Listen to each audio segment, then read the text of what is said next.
آپ کو ایک نیشنل ٹیلی تھون پہ جب پورے ملک کی آڈینس دے دی گئی ہے، تمام چینل، اسٹیٹ ٹیلی ویژن اور پرائیویٹ چینلز آپ کو دیکھ رہے ہیں، تو ایک ایک لفظ ناپ تول کے خدا را ادا کیجئے. میں یہ نہیں کہہ رہا جھوٹ بولیے، مگر پھر ایسا وہ لفظ ادا کیجئے کہ پھر اس پہ قائم رہیں. سچ کی معافی نہیں مانگی جاتی، سچ پہ گردنیں کٹائی جاتی ہیں. تو جو بولیں وہ سچ بولیں، ایک ہی بار بولیں، اس پہ قائم رہیں اور ناپ تول کے بولیں کہ آپ کو ندامت نہ ہو. ہاں، کسی کا دل دکھا ہو تو آپ کہہ سکتے ہیں کہ بھئی میری بات سے اگر آپ کی دل آزاری ہوئی تو اس کے لیے معاف کر دیجئے، مگر یہ کہنا کہ جی میری بات کا یہ مطلب نہیں ہے، وہ مطلب تھا، تو میرے خیال میں ایک تو بات بہت واضح کرنی چاہیے. دوسرا میرے خیال میں ہم نے یہ بھی میں سیکھا، اس میں دیکھا کہ جو ہمیں پہلے سے پسند ہے اس کی بات سننے کا، سمجھنے کا، اس کے پس منظر میں جانے کا ہمارے پاس بہت وقت اور حوصلہ ہے. مگر جو ہمیں ویسے ہی نہیں پسند ہے، اس کا تھم نیل دیکھ کے، چھوٹی سی جو پکچر آتی ہے نا فیس بک میں، وہ دیکھ کے ہی ہم اسے ڈیلیٹ مار دیتے ہیں یا کینسل کر دیتے ہیں یا گالی دے دیتے ہیں یا بک دیتے ہیں یا اسے بلاک کر دیتے ہیں. تو ایک نعرہ تھا، میرا جسم میری مرضی. ہم اس کا بیک گراؤنڈ نہیں سمجھنا چاہتے، اس کا پس منظر نہیں جاننا چاہتے، وہ کیوں لگایا جاتا ہے، اس سے مراد کیا ہے. نہیں، جو مطلب ہمارے ذہن میں آیا ہم وہی لیں گے. یہاں پہ اگر کسی ایک صاحب نے ٹیلی تھون میں بات کی ہے، اگر ہمیں وہ پسند ہے تو ہم تو وقت نکالیں گے بھائی، ہم ڈیٹیل میں جائیں گے، ہم پس منظر میں جائیں گے، اب سب کچھ جاننا چاہیں گے. یہ فرق نہیں ہونا چاہیے میرے خیال میں رویوں میں. اور اس کے ساتھ ایک اور بات میں کرنا چاہوں گا کہ میرے خیال میں جس ایک واحد چیز سے مجھے ذاتی اختلاف تھا، بہت بنیادی اور بہت ذاتی. دیکھیے، یہ مجھے اکثر لوگ الیکشن کیمپین میں بھی کہتے تھے کہ بھائی آپ کلمہ پڑھ کے سنائیں نا، آپ اپنا ایمان بتائیں نا، آپ کو اگر ووٹ چاہیے، آپ کے عقیدے کے بارے میں شک و شبہات ہیں. تو بھائی اماموں کی روایت ہے کہ تخت کو ٹھوکر مار کے گردنیں کٹوائی ہیں، زندہ میں رہے ہیں، کوڑے پڑے ہیں ان کو. سیاست بہت چھوٹی چیز ہوتی ہے، عقیدہ بہت بڑی چیز ہوتی ہے. یہ میرا ذاتی ماننا ہے. اس لیے میں سیاست کو عقیدے میں لے کے نہیں آتا، چونکہ وہ معیار نہیں ہے، خاص طور پہ جس طرح کی سیاست ہمارے یہاں ہے. تو اس لیے میں کلمہ سنا کے ووٹ بھی نہیں مانگتا.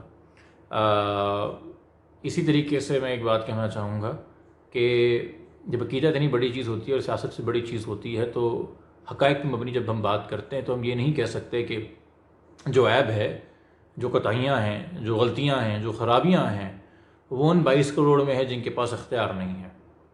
اور اگر کوئی دیکھ ہے، دیندار ہے، محنت کر رہا ہے، سچے دل سے لگا ہوا ہے، کوئی اگر ذمہ دار ہے تو وہ ایک ہی ہے جس کے پاس سارا کا سارا اختیار ہے. طاقتور لوگوں کے بجائے ناکامیوں کا سارا ملبہ کمزور لوگوں پہ ڈال دینا، یہ مذہبی طور پہ یا سماجی طور پہ یا اخلاقی طور پہ یا سیاسی طور پہ میں اس کی مذمت کرتا ہوں یا اس سے اختلاف کرتا ہوں یا اس سے میں ایگری نہیں کرتا. یہ میری اس پہ مین پوائنٹ، میرا کنسنٹریشن کا اس پورے واقعے میں یہ تھا. اس سے پہلے میں نے آپ سے کہا لوگوں کے اپنے زاویے ہوتے ہیں، اپنے تجربے ہوتے ہیں، اور دوسرا یہ کہ اس سٹیج کے اوپر ہوتے ہوئے اگر گفتگو ایسے کریں پہلے سے، تو میرے خیال میں یہ باقی باتیں بعد میں کرنے کی ضرورت ہی نہ پڑے.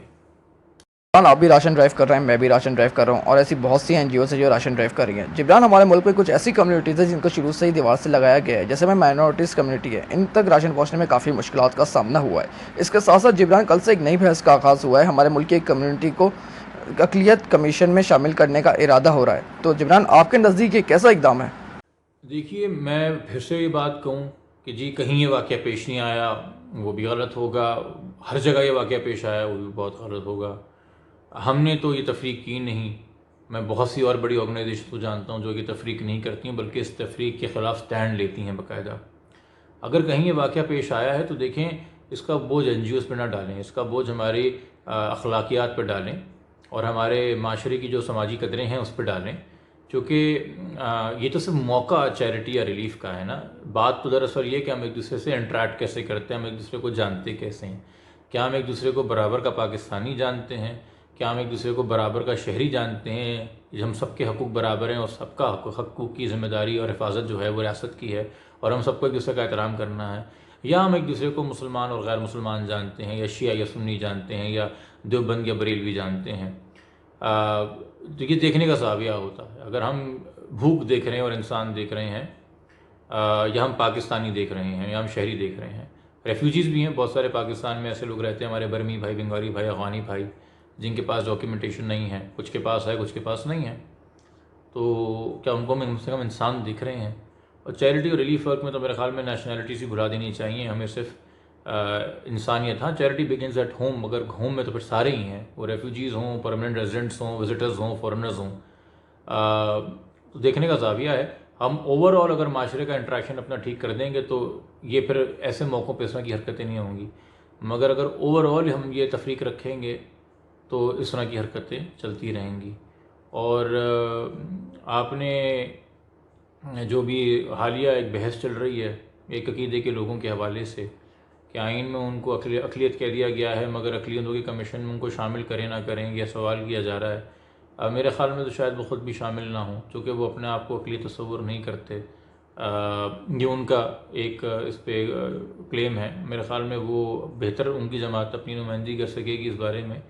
مگر بات اتنی سی ہے کہ ہم یہ کہنا چاہ رہے ہیں جو بحث چلی ہے کہ جی اقلیت تو ہے آئین میں مگر ان کو اقلیت کی کونسل میں نہ ڈالیں کہ ہم ان کو انسان تصور نہیں کر رہے. ایک زندہ جاندار انسان کو انسان تصور نہیں کر رہے. جبکہ ایک عجیب سی بات ہے کہ خدا نے کہا ہے کہ ایک انسان کا قتل پوری انسانیت کا قتل ہے. خدا نے یہ نہیں کہا کہ فلاں ذات کے فلاں قبیلے کے فلاں شجرے کے فلاں انسان کے فلاں بچے کا قتل انسانیت کا قتل ہے. ایک انسان کا قتل انسانیت کا قتل ہے. تو وہ انسان گنہگار بھی ہو سکتا ہے وہ انسان پرہیزگار بھی ہو سکتا ہے. ناحق قتل کیا جائے گا تو وہ ہے. مسئلہ یہ ہے نا کہ ہم قتل کر کے کہتے ہیں کہ ہم حق بجانب تھے. ہم ہر چیز کے اوپر جو ہے اللہ معاف کرے قدرت رکھنے لگ گئے ہیں اور ہم آخرت کے فیصلے یہیں سنانے لگ گئے ہیں. ہمارے حال پہ اللہ رحم کرے اور ہمیں ہدایت دے ہمارے دلوں میں نرمی پیدا کرے اور ہمیں وہ عاجزی دے جو علم کے ساتھ آتی ہے. اکثر لوگ کہتے ہیں یہ علم والے ہیں وہ فلاں علم والے ہیں. علم والوں کی چال ہی کچھ اور ہوتی ہے بھائی. کندھے جھک جاتے ہیں ذمہ داری کا احساس ہوتا ہے. کہتے ہیں نا جس نے قبر کا احوال دیکھا ہے وہ کبھی گناہ نہیں کرے گا. جس نے ایک جھلک دیکھ لی ہو کہ قیامت میں کیا ہوتا ہے وہ گناہ نہیں کرے گا. کیوں کہتے ہیں؟ کیونکہ اگر علم آ جائے گا تو ذمہ داری آ جائے گی احساس آ جائے گا. یہ تو جو آیا ہے تو تکبر آیا ہے. تکبر تو علم سے نہیں آتا. غرور علم سے نہیں آتا. بات بات پہ فتوے لگا دینا بات بات میں. اور اب تو ٹویٹر کے اوپر ٹویٹس پہ لگ رہے ہوتے ہیں بھائی. یہاں پہ بہت سارے ہمارے جید علماء سر پکڑ کے بیٹھ گئے ہیں کہ یہ مسجد کے امام اور مولوی کیسے فتوے دے رہے ہیں. انہوں نے تو نہیں اپنا وہ پراپر کورس کیا ہوا ہے سند لی ہوئی ہے اس منصب پہ پہنچے ہوئے جس منصب پہ پہنچے ہوئے ہیں. تو ہمارے یہاں یہ کچھ ایسے معاملات ہیں. ہمیشہ یہ اکثر جو مجھے لوگ بات کرتے ہیں کہ یار ابھی وہی الیکشن میں جو کرتے تھے ابھی راشن کے ٹائم پہ بھی کلمہ سنائے تو سارے معاملات ٹھیک ہو جائیں گے. تو میں ان کو یہی بات کہتا ہوں کہ بھائی اس بات کا دھیان رکھیں کہ آخر میں پوری زندگی ایک طرف ایک ہی جگہ ہے جہاں کلمہ سنا دیا تو کام آئے گا ورنہ نہیں آئے گا. نہ وہ نادرا کا دفتر ہے ویسے اور نہ وہ پاسپورٹ آفس ہے. وہ آپ کے اور ہمارے ایمان کے مطابق ہماری قبر ہے. پتہ چلا یہاں ان لوگوں کی سیاست کے چکر میں یہ جو ہماری معاشرے کی قدریں ہیں ہم گلی محلے چوک و چوبارے کلمہ سکھاتے رہیں اور سناتے رہیں اور خدا نہ خواستہ اللہ معاف کرے قبر میں بھول جائیں چونکہ ہمارے اعمال ایسے تھے کہ ہم اندر سے اتنے گنہگار تھے. خدا را علم ہے. اس ذمہ دار بنیے عاجز بنیے غرور نہ کیجیے. جبران یہ وقت نہیں ہے سوال کرنے کا مگر جبران جب آپ کی ٹیم خزری میں راشن بانٹنے پہنچی وہاں پہ کچھ عناصر ایسے جمع ہو گئے جنہوں نے آپ کی ٹیم کو وہاں پہ راشن بانٹنے نہیں دیا اور انہوں نے ایسی صورتحال اکٹھا کر دی وہاں پہ عوام کی کہ آپ کی ٹیم کو وہاں پہ بنا راشن بانٹنے وہاں سے جانا پڑا. تو جبران یہ کون عناصر ہوتے ہیں جو آپ کی ٹیم کو راشن بانٹنے نہیں دیتے جب آپ الیکشن کیمپنگ کرنے جاتے ہیں یا وہاں آ کے پہنچ جاتے ہیں؟ تو جبران آپ کے نزدیک یہ کون عناصر ہیں اور ان کو بھیجتا کون ہے آپ کے اگینسٹ؟ میاں پہلے تو آپ کا سوال تھوڑا درست کر لیجئے. میرے خیال میں آپ جس جگہ کے بارے میں معلوم کرنا چاہتے ہیں وہ گزری نہیں دلی کالونی ہے. اور مگر میرے خیال میں تو کہیں ایسا کچھ پیش نہیں آیا. ہم تو جہاں گئے ہمیں پیار محبت ملی ہے. اگر کہیں کچھ اختلافات بھی تھے یا کوئی ریزسٹنس بھی تھی یا کوئی ایسی بات ہوئی بھی ہے تو اپنے ہی لوگ ہیں. جو پیار کر رہے ہیں وہ بھی اپنے لوگ ہیں جو نہیں کر رہے وہ بھی اپنے لوگ ہیں. یہ میرے حلقے کے علاقے میرے انتخابی حلقے کے علاقے ہیں. ہم جب کام کرتے ہیں خاص طور پہ انسانی کام کرتے ہیں سیاست بھی اسی اصول کے ساتھ اور نیت کے ساتھ کرنی چاہیے. آپ یہ دیکھ کے کام نہیں کرتے کہ یہ آپ کے نعرے لگائے گا کہ نہیں یا یہ آپ کے جھنڈے اٹھائے گا کہ نہیں. آپ یہ دیکھ کے کام کرتے ہیں کہ یہ آپ کے حلقے میں رہتا ہے. بے شک یہاں کا مقامی ہے کہ نہیں یہاں کا ووٹ رجسٹرڈ ہے اس کا کہ نہیں مگر آپ کے حلقے میں رہتا ہے. جیسا کہا جاتا ہے رمضان کا مہینہ ہے اکثر لوگ اچھی باتیں شیئر کرتے ہیں. دین میں بھی ہے ہمسایوں کے حقوق کے بارے میں 40 گھر دائیں ہاتھ 40 گھر بائیں ہاتھ اس طرح کر کے لوگ حساب کرتے ہیں.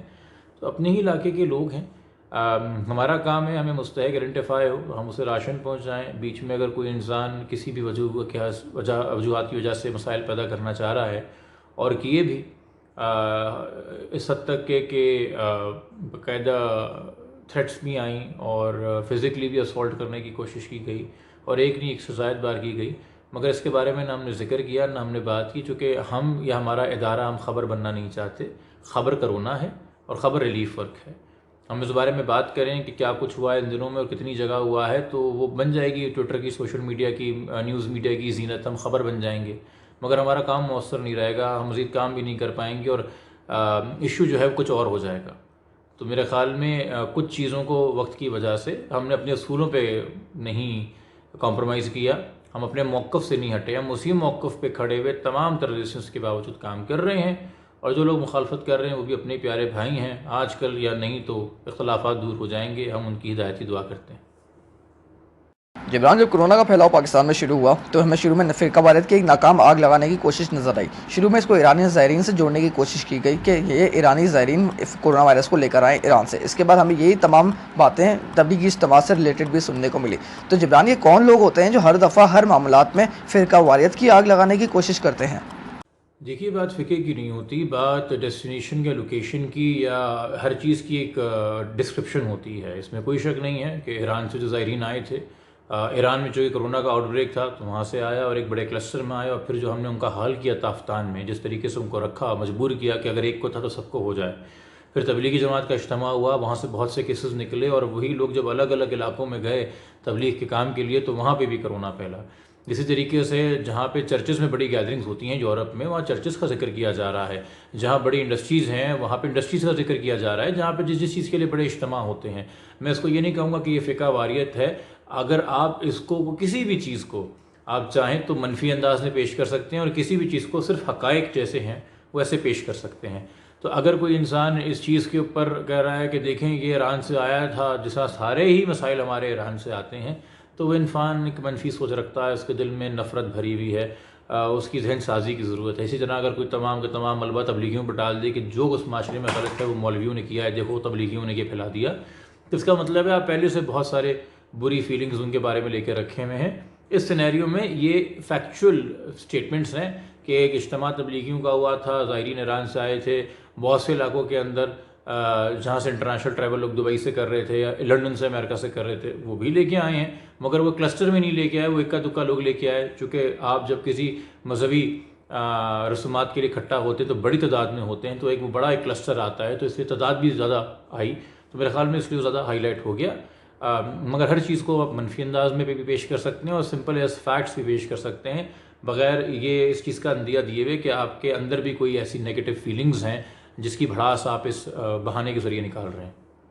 بہت شکریہ جبران ناصر صاحب، آپ نے مجھے اپنا قیمتی وقت دیا۔ آخر میں ناظرین، اب تک بہت زیادہ خیال رکھیے گا۔ پاکستان زندہ باد۔